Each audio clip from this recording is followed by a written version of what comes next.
আমরা এখানে যারা দাঁড়িয়েছি আমরা সবাই স্থায়ী কর্মচারী।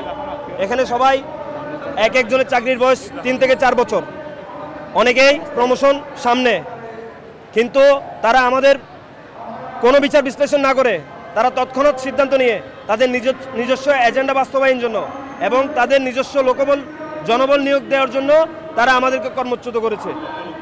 কিন্তু আমরা আইনি প্রক্রিয়ার মাধ্যমে এখনো পর্যন্ত তাদের প্রতি শ্রদ্ধাশীল। আমরা এখনো পর্যন্ত কোনো বিশৃঙ্খলা করি নাই, তাদের প্রতি কোনো বিশৃঙ্খল কোনো আচরণ করি নাই।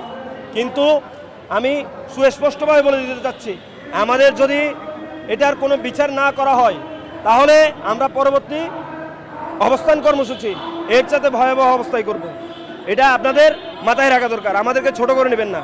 আপনারা বারবার বলছি, বর্তমান পরিচালনা পর্ষদ আপনারা এটা ডিপলি বিবেচনা করেন এবং আমাদের সকলের রিপোর্ট আপনারা কালেক্ট করেন।